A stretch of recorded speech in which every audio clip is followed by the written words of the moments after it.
Hello, welcome again to the lecture series on control systems engineering. Let us continue our discussion on stability analysis. In this session, let us work out some more examples using Routh-Hurwitz stability criterion, and also let me demonstrate determination of system stability using MATLAB.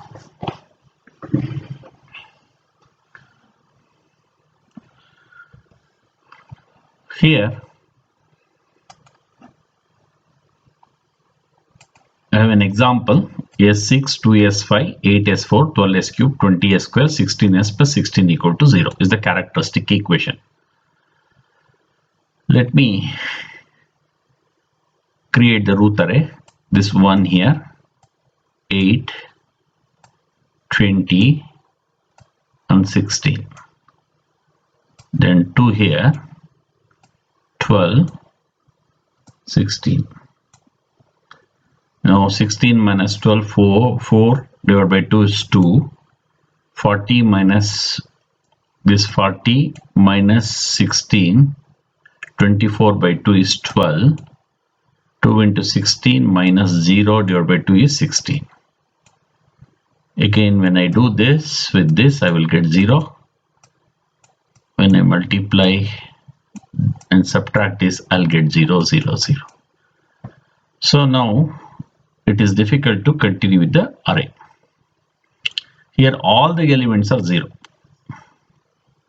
Like different from the previous case, only the first element was 0 there. So in such cases, let us formulate an auxiliary equation. Okay, auxiliary equation. It is in the S4th row. This should be 2S4. This should be 12S square plus 16 must be equal to 0. That is the way we'll formulate this. Okay, this is S4 coefficient, S square coefficient. It is S to the power of 0 coefficient. Divide throughout by 2. I'll get this S4 plus 6S square plus 8. Let me differentiate. Then I'll get 4S cube by 12S is equal to 0. Now this S cube, this coefficient, let me replace with this 4. And this 0 let me replace with coefficient of S, that is 12. Okay, then I'll get this array and continue with the array. So all the elements in the first column of the Routh array are positive. Fine. Now let me take this equation S4 plus 6S square plus 8. To solve this equation, let me assume P is equal to S square. So it will become P square plus 6P plus 8 is equal to 0. So then if I solve this, this will become P, the factors are P plus 2 and into P plus 4 equal to 0. So P plus 2 equal to 0 means P equal to minus 2, S square equal to minus 2 plus or minus 2j, one set root you get. Again in this plus or minus their root 2j, here 2j. So I'll mark the roots. So very clear it is. No element is negative.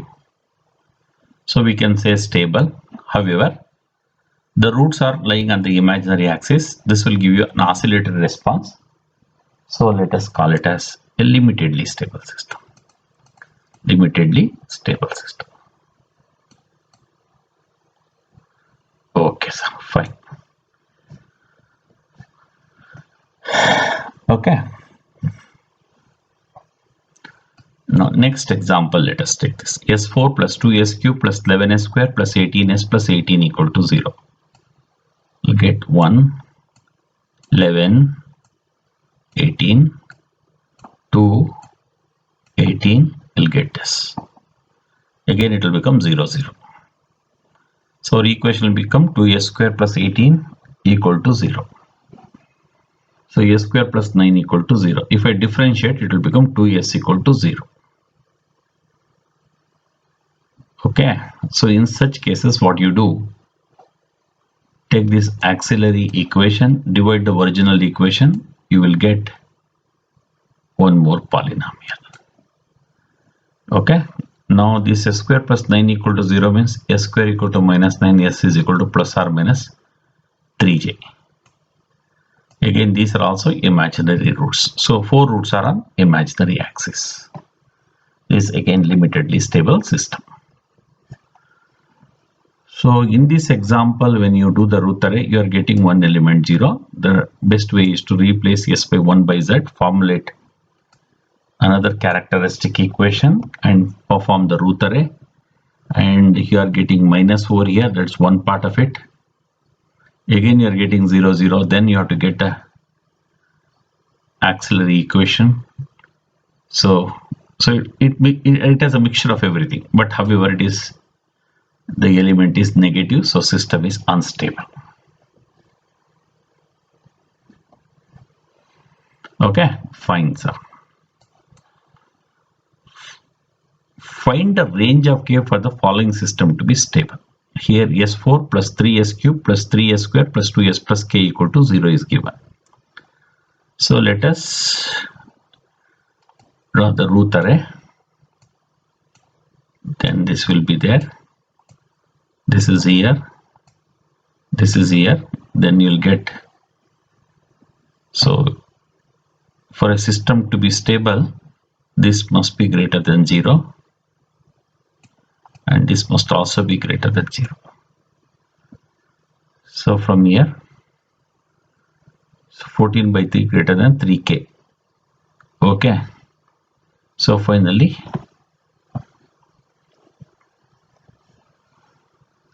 you will get like this 14 by 9 k. Another one, k must be greater than 0. So k must be greater than 0 and you should be less than 14 by 9. From this one you will get k greater than 0 and from this you will get the other one. So k should lie within this range. This is what I was talking about, conditionally stable. Only when the k is within this range it will be stable. If the k is greater than this value, then it will become unstable. Okay. The forward transfer function of a unity feedback system g of s is given. That means I should get characteristic equation 1 plus g of s equal to 0. You will get this. Then formulate the root array. Then from here, whatever the first element here, you have this must be greater than 0. So this must also be greater than 0.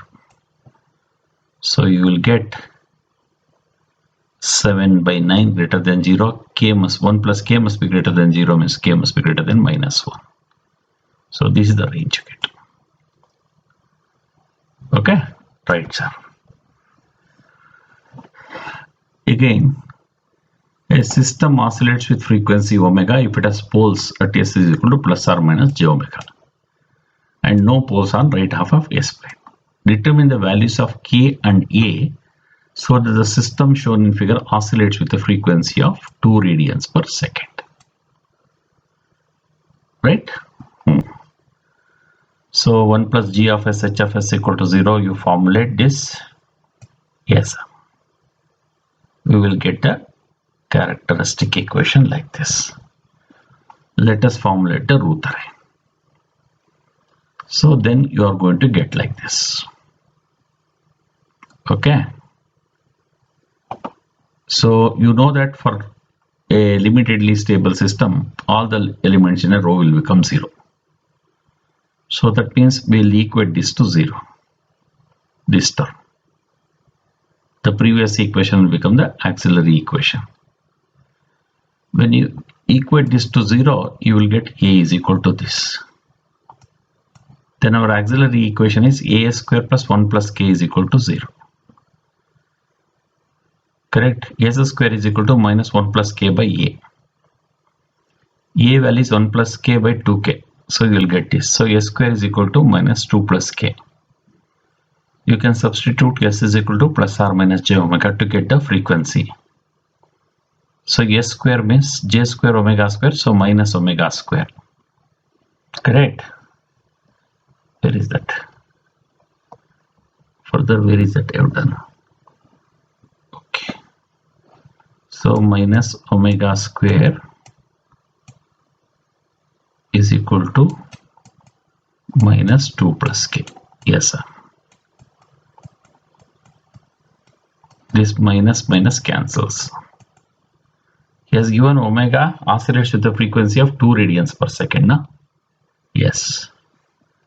2 square you will get is equal to 2 plus k. So from here k is equal to 2 you get. That is the idea. Right? Very good problem.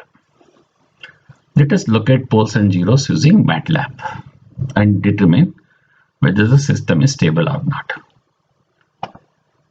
Okay, in the MATLAB command, if I say roots of p, first type the polynomial, whatever it is. Then after that you say the command, then you say roots of p, it will give you the roots. Okay, now a map of poles and zero of the LTI system. First you say system, TF means transfer function, and call this function numerator and denominator. Then you give the command pole zero map of system, then it will map pz map. I'll show you this. Now we have this equation, g of s equal to 2s square plus s plus 3 s cube plus 4s square plus 2s minus 1.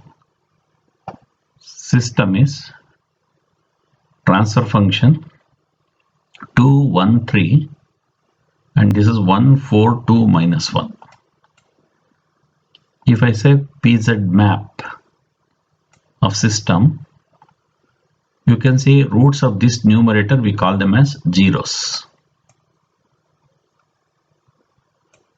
and roots of this we call them as poles. This is open loop transfer function, you can call them as open loop zeros, and this you can call them as open loop poles. There are two zeros, 1 0 is here and 1 0 is here. S cube, so there should be 3 poles. One is here, one is here, one is here. This is real axis, this is imaginary axis.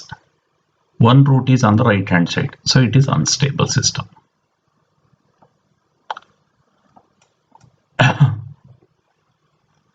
Okay, right. This is without feedback, open loop system. If you have a negative feedback system, you see transfer function TF is 2 1 3, so this is G of S, 1 4 2 minus 1. H of S is, let us say, 1 by 2 3 4. S equal to feedback numerator denominator, so G of S, H of S, and this is minus 1. Then automatically it will create the feedback system. Then pz map, you say pz map, you can see here, correct? So you will get 0 here. There is also a pole 0 0 0 0 0, 2 complex poles, 4 complex zeros, and here you have a pole, here you have a pole, also you have a pole. There's a pole on the right hand side. Simply for this system, if I give a step input, step of s, if I ask, you can see the response becoming unbounded. That's how it is becoming unstable. Correct? This whole system is like this. Please understand that. G of s, then H of s, then we have minus 1. This is R of s. This is C of s. In this is the equation. That is 2s square plus s plus 3 divided by s cube 4s square 2s minus 1. That's what you have here. H of s means 1 divided by 2s square plus 3s plus 4 you have. And it is negative feedback. So this is the system. So it is finding out the roots of the system. Correct? These are closed loop roots. Now the response of the system, it is unstable. Correct? Same way, you can have a positive feedback system. The same system with the positive feedback I have made.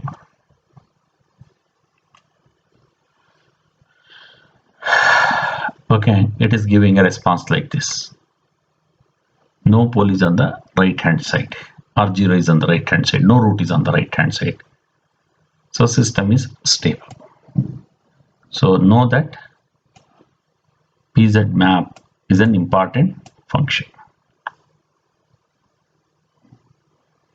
So this you can work on the MATLAB. If you just run this, you will get this maps.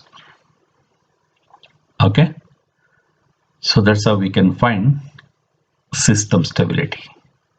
The greatest advantage with MATLAB is you not only know how many roots are on left hand side, how many are on right hand side, but you will be able to find out what are their values and means where they are located also we can find out. That is the greatest advantage with MATLAB. Okay, now let me end my lecture on stability analysis. Now we know how to find system stable or not. How to find system response also you will know. Next thing is how accurate the system is, we have to find out. So we will do this in the next session.